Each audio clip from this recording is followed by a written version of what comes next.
Void Stalkers. The Voidborn came without warning. Captain Thaxis of the Galactic Alliance watched the long-range scanners with growing dread. The Deep Space Monitoring Station orbiting Helios IV had been detecting anomalies for weeks, strange energy signatures that defy classification.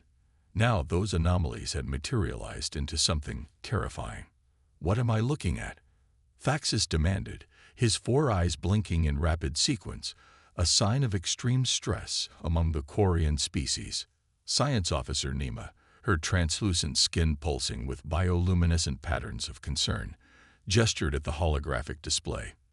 "There, consuming the outer stellar layer, Captain.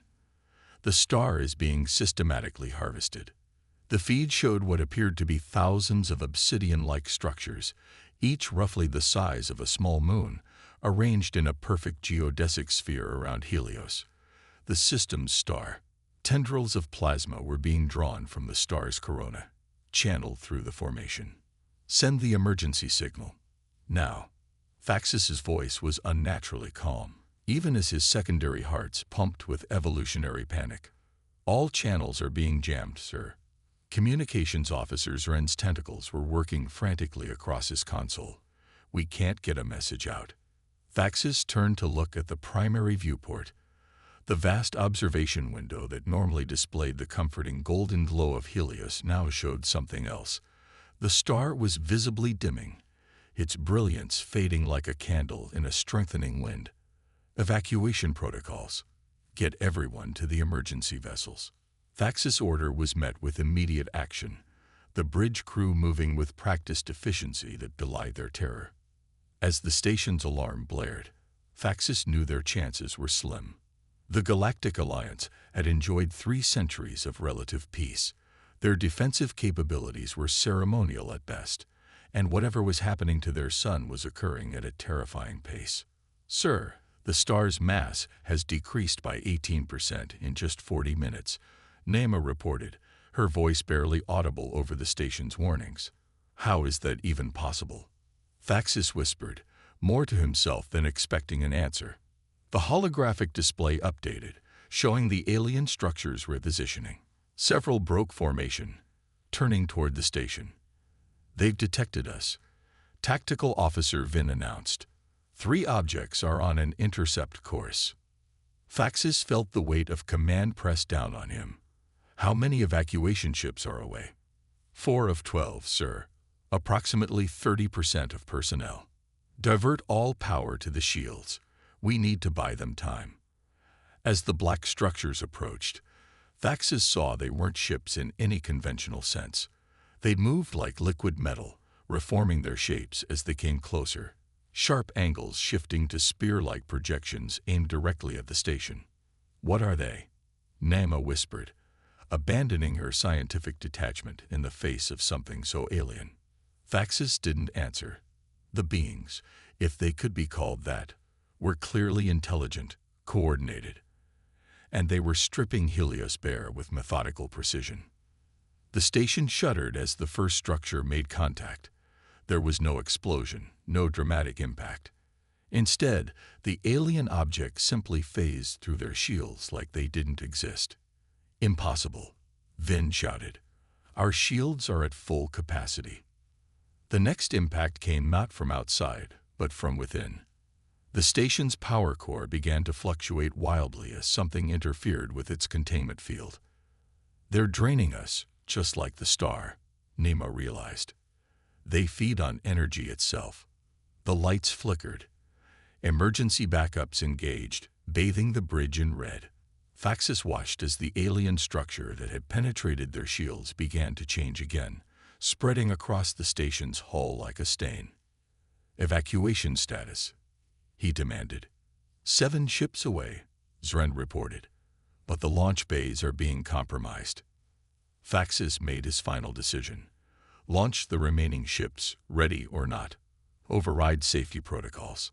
As the command was carried out, Thaxis opened a channel to the evacuation vessels. "This is Captain Thaxis. You are witnessing something unprecedented. The beings attacking us appear to be energy consumers of immense capability. They are harvesting Helios, and now our station. Spread the warning to all Alliance worlds. The transmission cut as the station's primary systems failed. Through the viewport, Thaxis watched the last evacuation ships streaming away from the station, even as the black material continued to spread across the hull. "It's beautiful, in a way," Naima said quietly, standing beside him. "An entirely new form of life." Thaxis could only nod as the bridge began to grow cold, the life support systems failing as their energy was siphoned away. The last thing he saw before the emergency lights failed was Helios, once bright enough to blind the unprotected eye, now a dim, fading ember in space.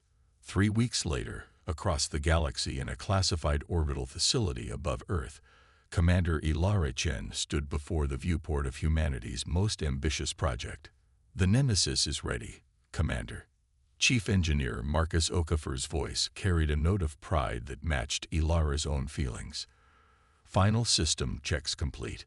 Before them, suspended in the vast construction dock, hung the UEC Nemesis, Earth's first true deep space warship. Unlike the sleek, elegant vessels of the Galactic Alliance, the Nemesis was all hard angles and purpose. Its matte black hull absorbed rather than reflected light, making it appear like a ship-shaped hole cut from the fabric of space itself. "Good. The Alliance distress beacon is still transmitting from the Proxima sector. We need to move." Ilara turned from the viewport, her expression grim. "We still haven't established direct contact with the Alliance," Political Officer Jameson reminded her. "This mission could be seen as interference in their affairs. The Treaty of Sol clearly states."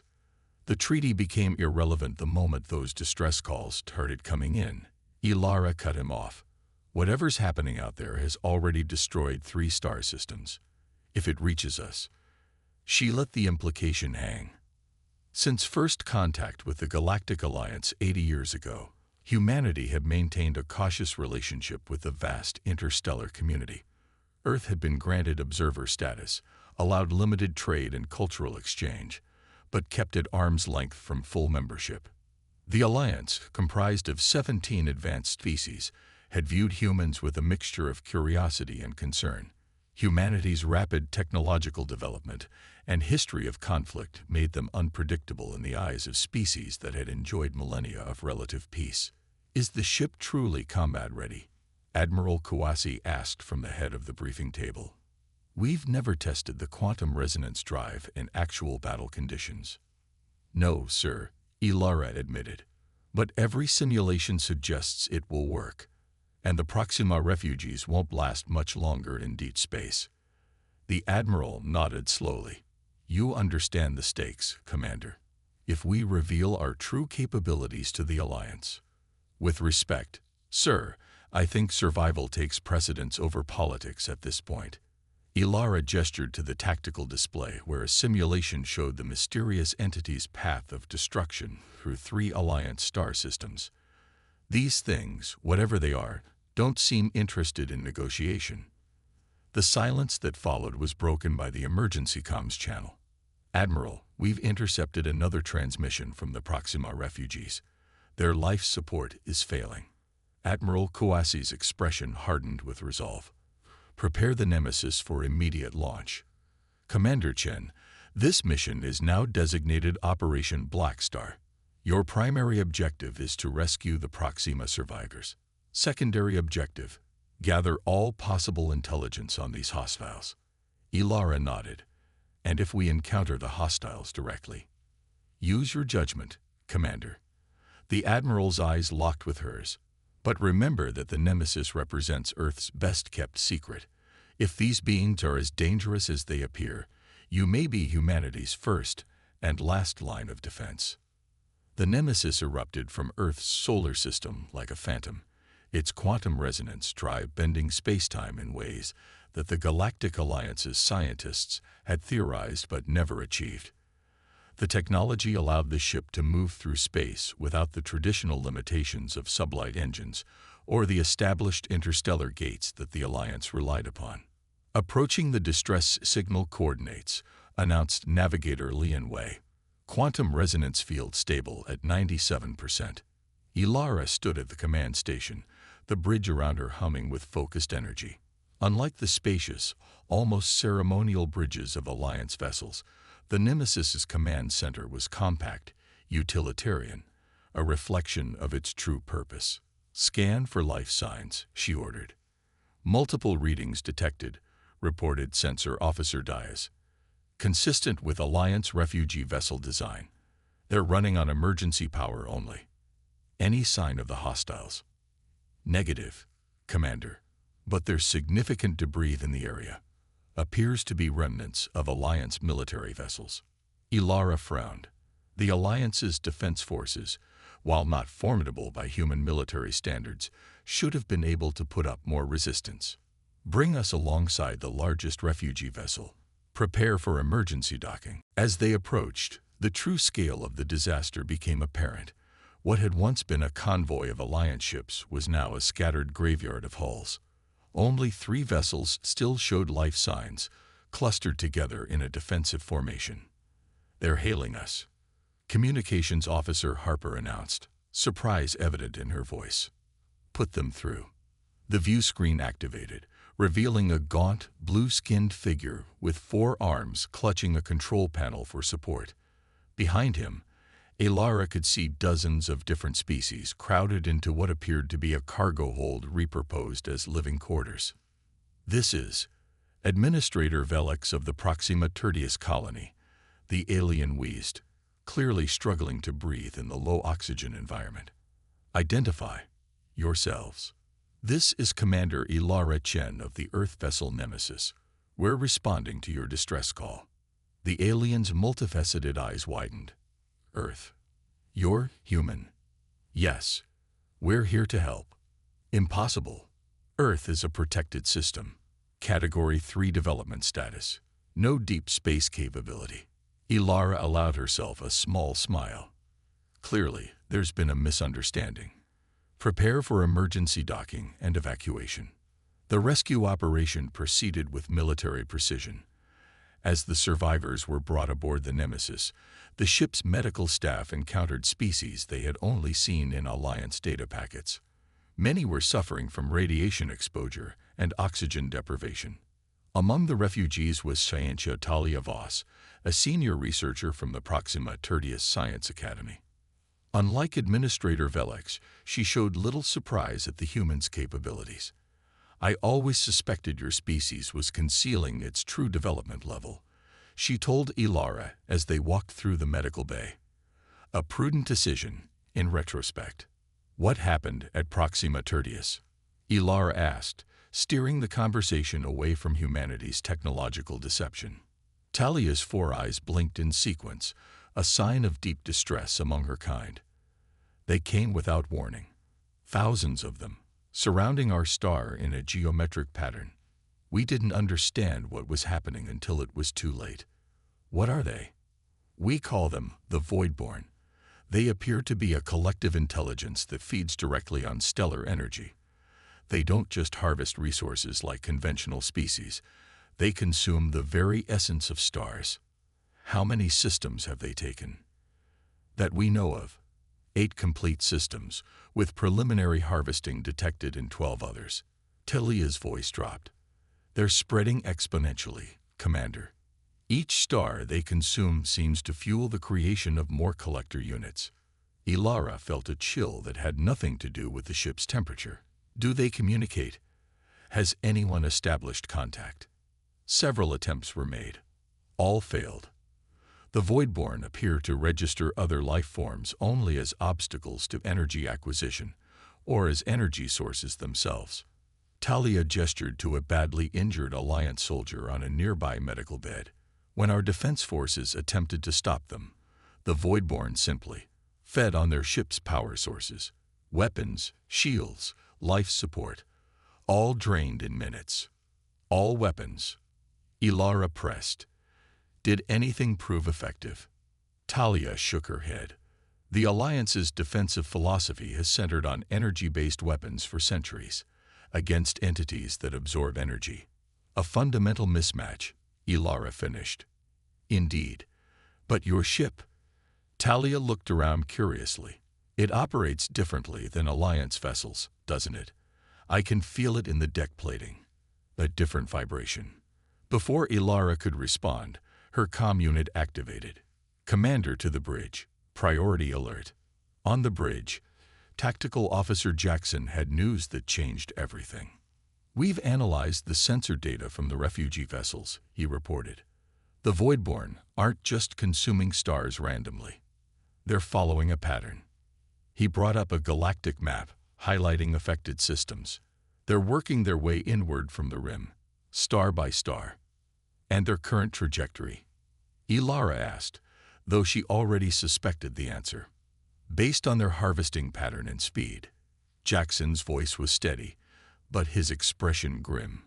"We project they'll reach the Sol system in approximately 26 days." The bridge fell silent as the implications sank in. Earth, isolated and independent, had always maintained its defenses separate from the Alliance, but against an enemy that could consume stars. "There's something else, Commander," Science Officer Prisha Malik interjected. "I've been analyzing our scans of the voidborn debris found among the Alliance wreckage. Their composition is unusual." "Unusual how?" "They appear to exist partially in a quantum state, simultaneously matter and energy. That's likely how they bypass conventional shields and defensive systems." Ilara's mind raced through the possibilities. "And our quantum resonance drive could potentially disrupt their structural integrity," Prisha confirmed. "The frequencies we use to manipulate spacetime for propulsion might destabilize their semi-quantum state." For the first time since the mission began, Ilara felt a spark of hope. "So we might have a weapon that could actually hurt them." "In theory. But we'd need to modify our drive emissions to create a directed quantum pulse." Ilara made her decision. "Begin modifications immediately, and set course for Proxima Centauri." "Commander," Navigator Wei questioned, surprise evident in her voice. "The Voidborn will reach that system next according to their pattern. It's close enough to Earth that we can't risk letting them harvest it." Ilara addressed the entire bridge crew. "I know this isn't what we planned, but we're now the only ship with technology that might affect these entities. If we don't try to stop them here, Earth will have to face the entire collective in less than a month." She turned to communications. "Contact Admiral Kawasi. Inform him that Operation Blackstar has been upgraded to a first contact defense scenario." As the Nemesis altered course for Proxima Centauri, Ilara knew they were committing to a desperate gamble. One experimental warship against an entity that devoured stars. But throughout human history, impossible odds had often brought out humanity's greatest innovations. And innovation, more than anything else, was what set humans apart in this galaxy of ancient, established powers. Reckoning.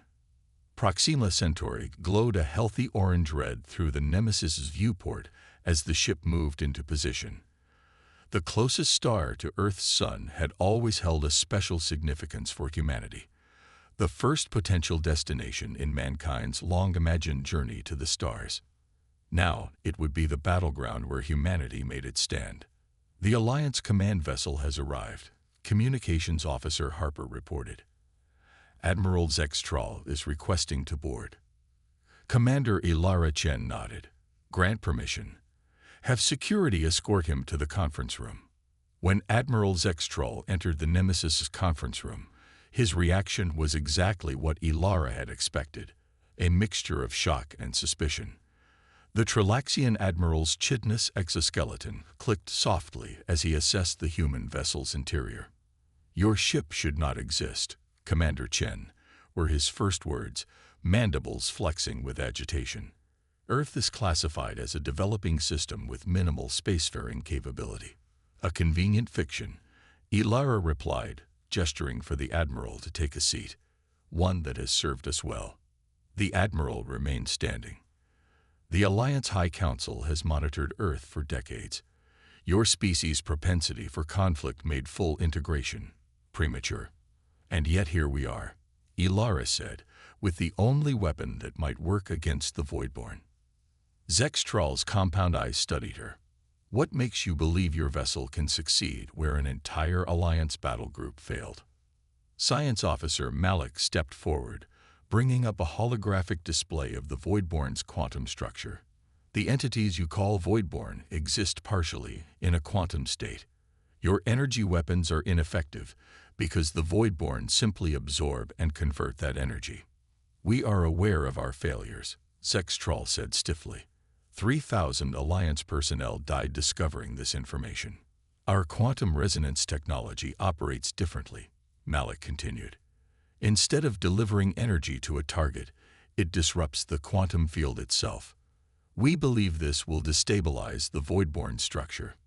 Believe. The Admiral's mandibles clicked rapidly, the Trilaxian equivalent of a skeptical scoff. You propose to make your stand at Proxima Centauri based on a theory. A tested theory, Chief Engineer Okafor interjected.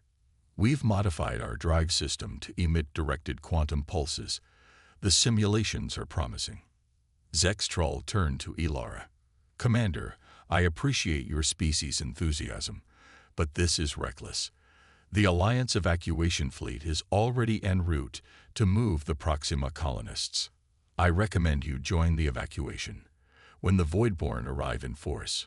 When they arrive, Ilara interrupted, they'll find something they haven't encountered before, a species that doesn't retreat. The Admiral's exoskeleton stiffened, a sign of offense in his culture. The Alliance does not lack courage, Commander. We lack effective weapons. There is a difference between bravery and suicide. He turned to leave, then paused.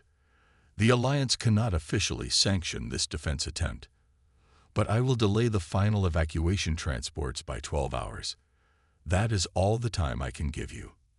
After the Admiral departed, Tactical Officer Jackson asked the question on everyone's mind. 12 hours? Will that be enough time to prepare? Ilara's expression was resolute. It will have to be. The Voidborn arrived exactly when predicted, emerging from the darkness between stars like a living eclipse. Their approach was visible first as a dimming of distant stars, then as a creeping shadow that spread across Proxima's glow. On the Nemesis's bridge, Ilara watched the tactical display with grim determination. How many? Over 3,000 primary structures, Sensor Officer Dias reported. They're arranging themselves in the same geodesic pattern observed at Helios Sci-Fi. Through the viewport, the Voidborn's true nature became apparent.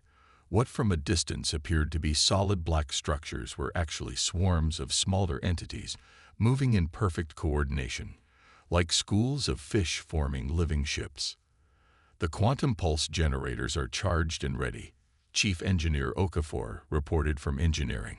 But we'll need to get closer to ensure maximum effect. Understood. Ilara turned to navigation.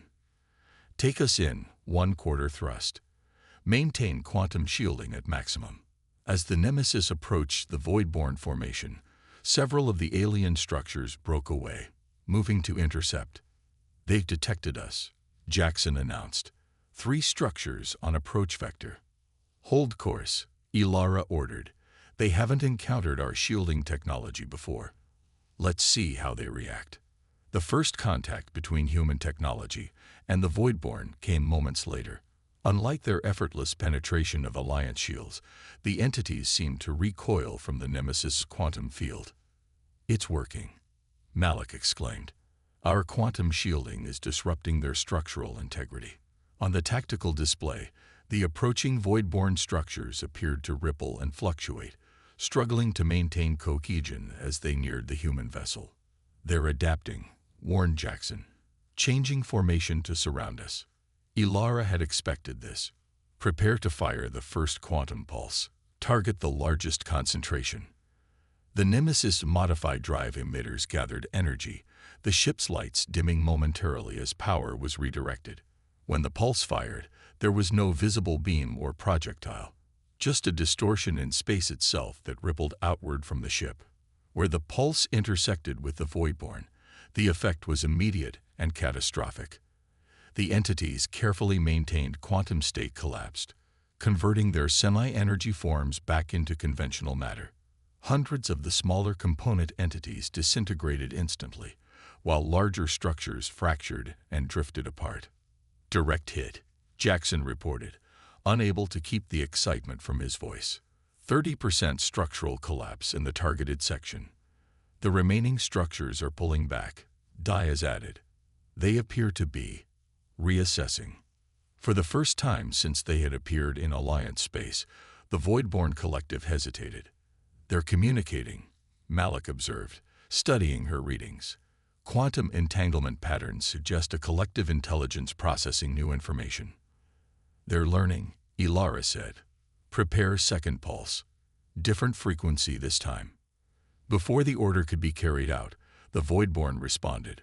The remaining structures began to pulse with strange energy, their surfaces rippling like disturbed water. Energy spike, Jackson shouted. There. The attack came not as a conventional weapon, but as a focused wave of quantum distortion, an imitation of the Nemesis' own pulse, but crude and unfocused. When it struck the ship's shields, alarms blared across the bridge. Shield integrity at 60%, Okafor reported from engineering. They've adapted to our technology, but imperfectly. Ilara had not expected this level of adaptation. Fire second pulse, then reposition. Keep moving. Don't give them time to target us again. The second pulse struck with even greater effect than the first, the refined frequency causing catastrophic failure in the Voidborn structures. Entire sections of their formation disintegrated, but the victory was short-lived. The remaining Voidborn, still thousands strong, began to change tactics. Instead of maintaining their harvesting formation around Proxima, they converged on the Nemesis, sacrificing their immediate goal to eliminate the threat. They're surrounding us, Navigator Way warned. Cutting off escape vectors. All power to quantum drives, Ilara ordered. Prepare for sequential pulse firing. As the Voidborn closed in, the true scope of what they faced became clear. The Nemesis had hurt them, yes, perhaps the first species to do so. But one ship, no matter how advanced, could not defeat thousands of entities that had evolved to consume stars. Commander, Communications Officer Harper called out, I'm receiving a transmission from the Alliance evacuation fleet. Put it through. Admiral Zextrol's voice came through clearly. Commander Chen, we've observed your engagement. The Alliance Science Directorate has analyzed your weapons effect. We believe a coordinated attack might prove more effective. I thought the Alliance had no weapons against the Voidborn, Ilara replied, even as the ship shuddered under another attack. We don't, but we have ships. Many ships. Understanding dawned. You're proposing a suicide run. Not suicide. Sacrifice. If your vessel can provide the quantum pulse technology, our remaining vessels can act as delivery mechanisms. Ilara made the decision instantly. Mr. Okafor, can we modify our pulse emitters to be carried on Alliance ships? The emitters themselves, no, they're integrated with our drive system. But we could create quantum resonance bombs using similar principles. Do it. How many can you make? With the materials on hand. Maybe 20. Ilara nodded. Admiral Zextrol, we'll provide you with 20 quantum weapons, but your ships will need to deliver them directly to the Voidborn's core structures. Understood, Commander. The Admiral's voice carried a new respect. The Alliance remembers its debts. The next hour passed in frantic activity as the Nemesis fought a delaying action against the encroaching Voidborn, while Okafor's engineering team constructed the makeshift weapons. Alliance volunteer crews docked briefly with the human ship to collect the devices, then launched toward their targets. The first Alliance ships are in position, Jackson reported. Voidborn concentration is highest around the stellar equator. On the tactical display, Ilara watched as 20 small Alliance vessels, each carrying a single quantum bomb, accelerated toward different sections of the Voidborn formation. Detonate on my mark, she ordered. 3, 2, 1, mark. 20 quantum detonations rippled through space simultaneously, each causing cascading failures in the Voidborn's quantum structure. The effect was far greater than Ilara had hoped.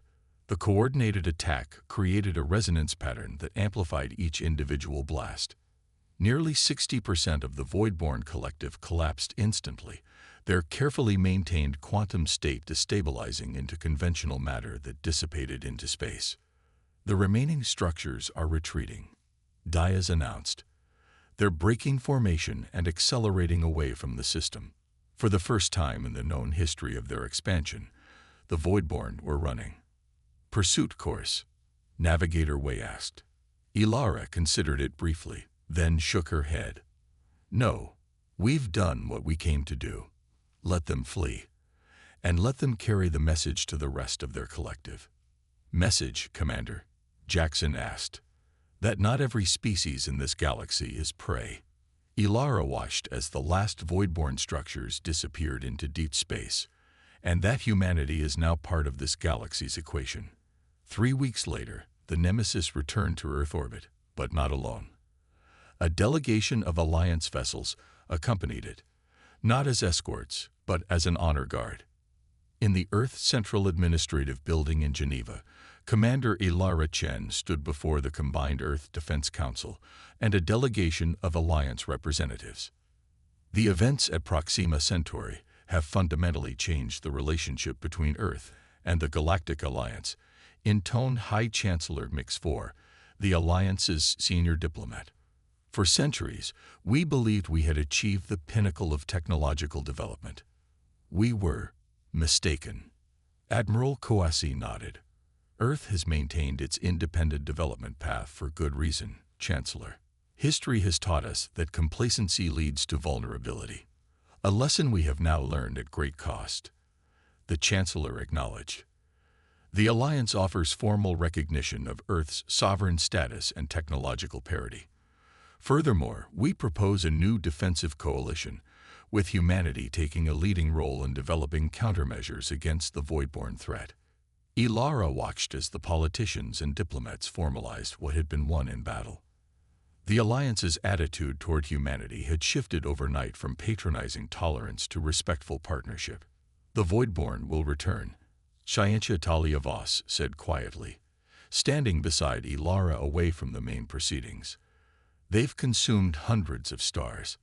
They won't abandon such an abundant feeding ground because of one defeat.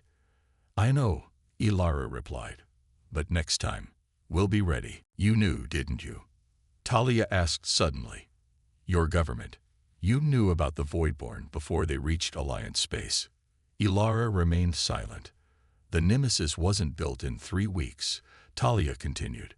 Your quantum technology, your understanding of the Voidborn's composition. Earth has been preparing for this confrontation for years. Earth has been preparing for existential threats since our civilization began. Ilara finally answered. It's in our nature to anticipate the worst while hoping for the best.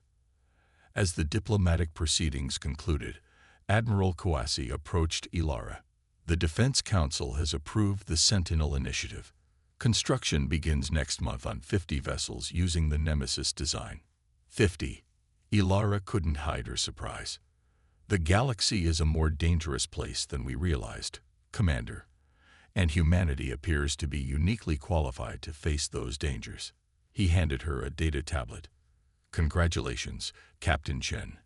The first of the new fleet will be yours to command. Ilara accepted the tablet, feeling the weight of responsibility it represented. What about the Alliance proposal for a joint defensive force? We're proceeding cautiously. Knowledge sharing will be selective.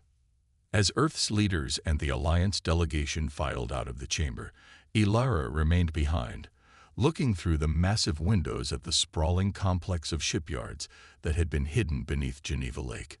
Already, the framework of new vessels was taking shape, humanity's answer to a universe more hostile than anyone had imagined. The Voidborn had ravaged the galaxy unchecked until they encountered humanity's determination and ingenuity. And while one battle didn't win a war, it had changed something fundamental in the relationship between Earth and the stars. For centuries, humanity had looked to the cosmos with wonder and apprehension, questioning whether they were alone and what dangers might lurk in the darkness. Now they had their answer, and the galaxy had theirs. The species that had been kept at arm's length, isolated on their homeworld as too unpredictable and warlike, now stood as the front line against an enemy that threatened all life. Humanity's greatest perceived flaws, their tendency toward conflict, their paranoia, their relentless drive to advance their defenses, had become their greatest strengths. "Captain," called out her new first officer, approaching with a datapad. "The Alliance has shared the projected path of the retreating Voidborn. Intelligence suggests they're regrouping at these coordinates." Ilara studied the information, then nodded decisively. "Prepare the Nemesis for departure. We have work to do." As Earth receded behind them, the stars ahead seemed different somehow, no longer distant points of light, but places where humanity's influence would soon be felt. The Voidborn had awakened something in the human spirit, the ancient calling to protect, to explore, to overcome impossible odds. And the galaxy would never be the same.